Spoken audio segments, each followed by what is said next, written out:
Baik, assalamualaikum warahmatullahi wabarakatuh. Kembali lagi kita sedikit sharing di video yang kedua ini.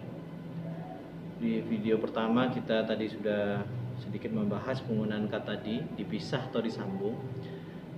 Insya Allah di video kedua ini saya akan sedikit sharing lagi tentang pembinaan dan pengembangan bahasa Indonesia.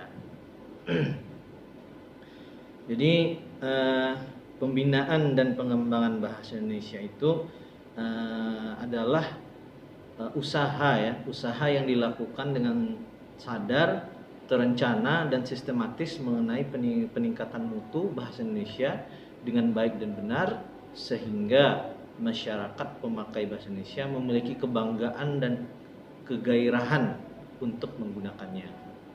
Jadi itulah dimaksud dengan pembinaan atau pengembangan bahasa Indonesia. Kemudian kenapa penting ada pembinaan dan pengembangan bahasa Indonesia ini? Yang pertama alasannya adalah karena masih banyak warga Indonesia yang belum mampu menggunakan bahasa Indonesia dengan baik dan benar, seperti itu. Kemudian yang kedua, masih banyak juga warga Indonesia yang malu atau gengsi menggunakan bahasa Indonesia. Ya, sering kalau kita dengar misalnya, Allah pakai bahasa Indonesia segala. Nah, itu kan sering kita dengar misalnya, apalagi kalau kita terbiasa sehari-hari dengan menggunakan bahasa daerah. Kemudian gengsi, ya, terlihat kaku, ya, lebih senang atau lebih merasa bangga apabila menggunakan bahasa asing seperti itu. Itulah mengapa pentingnya pembinaan dan pengembangan bahasa Indonesia. Kemudian apa usaha atau upaya yang dilakukan untuk mengembangkan bahasa Indonesia itu sendiri? Jadi yang pertama, upaya yang harus dilakukan tentu harus dimulai dari diri kita sendiri, ya, dengan membiasakan menggunakan bahasa Indonesia, ya, tentunya dengan baik dan benar. Kemudian menghilangkan rasa malu, ya, gengsi untuk menggunakan bahasa Indonesia, ya, malu atau gengsi menggunakan bahasa Indonesia, karena bahasa Indonesia adalah sebagai identitas sebuah bangsa. Karena kita bangsa yang besar, bangsa Indonesia, kita memiliki bahasa Indonesia, maka kita perlu untuk melestarikan terus menerus bahasa Indonesia di kehidupan sehari-hari, ya. Karena sebagaimana yang sudah kita ketahui, banyak universitas-universitas di luar negeri sana yang membuka mata kuliah bahasa Indonesia seperti itu. Jadi jangan sampai orang asing lebih bagus bahasa Indonesianya daripada orang Indonesianya sendiri. Kemudian yang ketiga, menjadikan lembaga pendidikan berbasis bahasa Indonesia. Maksudnya yaitu ketika memulai kegiatan belajar mengajar, ya, guru menyampaikan dengan bahasa Indonesia dengan baik dan benar, muridnya juga seperti itu. Misalnya ingin mengajukan pertanyaan menggunakan atau menjelaskan sesuatu menggunakan bahasa Indonesia dengan baik dan benar. Kemudian selanjutnya upaya untuk mengembangkan bahasa Indonesia yaitu menggunakan bahasa Indonesia di forum-forum resmi dan formal, ya, seperti pidato, kemudian pertemuan atau rapat misalnya seperti itu, ya. Jadi lebih banyak menggunakan bahasa Indonesia di forum-forum seperti itu, dan sedikit mungkin dikurangi sedikit penggunaan bahasa Indonesia di forum-forum resmi dan formal. Baik. Kemudian penyuluhan bahasa Indonesia, ya. Penyuluhan bahasa Indonesia. Ya.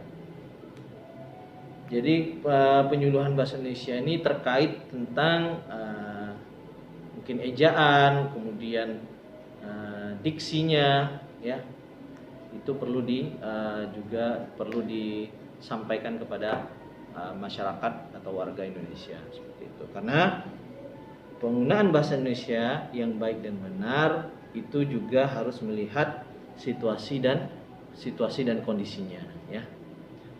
Baik itu dimaksud dengan menggunakan bahasa Indonesia yang baik, yaitu di situasi dan kondisi dan lawan bicara. Dilihat kita berbicara dengan siapa, ya. Kalau kita berbicara dengan biasanya orang-orang yang sudah sepuh gitu kan, biasanya bahasa Indonesianya kurang terlalu bagus atau terlalu lancar, maka atau lebih lancar menggunakan bahasa daerah, maka kita tidak perlu menggunakan bahasa Indonesia dengan lawan bicara kita kalau lawan bicara kita mungkin orang yang seperti itu. Nah, karena ditakutkan nanti kalau kita menggunakan bahasa Indonesia dengan baik dan benar, tidak terjalin komunikasi yang baik di antara keduanya. Jadi dilihat juga situasi dan kondisinya. Kemudian benar, ya, dimaksud dengan benar yaitu sesuai dengan kaidah bahasa Indonesia, ya. Jadi dua ini harus harus kita pahami betul, ya, menggunakan bahasa Indonesia dengan baik dan benar, ya. Kita lihat lagi sikonnya, ya, situasi, kondisi, lawan bicara, tempat, kemudian dengan siapa kita berbicara. Jadi tidak semua kita pukul rata menggunakan bahasa Indonesia seperti itu. Kemudian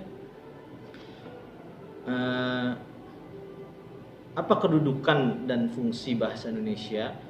Ya, jelas ya, pertama bahasa Indonesia fungsinya sebagai lambang, ya, lambang kebanggaan bangsa. Ya, karena ada sebagian negara itu tidak memiliki bahasa resmi, ya, tidak memiliki bahasa resmi. Dan kita sebagai negara tinggal di sebuah negara yang besar, negara Indonesia, alhamdulillah kita mempunyai bahasa resmi, yaitu bahasa Indonesia. Kemudian sebagai identitas bangsa, ya. Jadi kalau kita berbicara dengan bahasa Indonesia, orang tuh atau orang luar, ya, apalagi orang luar tuh tahu, oh, ini dari Indonesia. Kemudian yang ketiga sebagai pemersatu bangsa.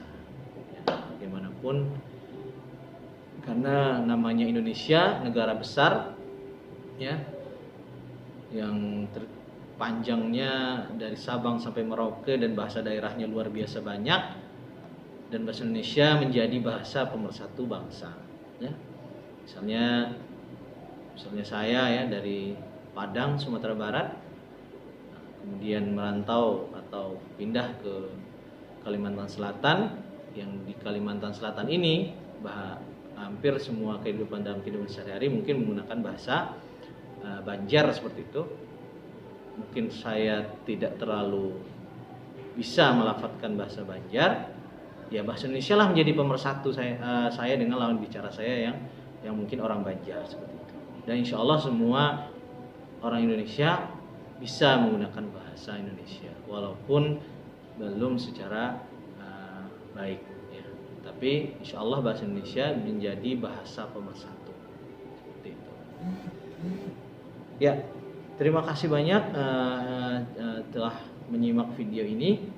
Itu sedikit sharing tentang pembinaan dan pengembangan bahasa Indonesia, ya, seberapa penting, kemudian apa upaya kita dalam mengembangkan bahasa Indonesia tadi, kemudian penyuluhan, ya, karena tidak hanya sekedar berusaha untuk meminta warga atau masyarakat untuk menggunakan bahasa Indonesia, tapi kita juga harus mengajarkan bagaimana berbahasa Indonesia dengan baik dan benar seperti itu. Kemudian kita juga tadi sudah sedikit membahas tentang kedudukan atau fungsi bahasa Indonesia. Ya. Terima kasih banyak. Terima kasih sekali lagi. Mohon maaf jika ada salah-salah kata. Assalamualaikum warahmatullahi wabarakatuh.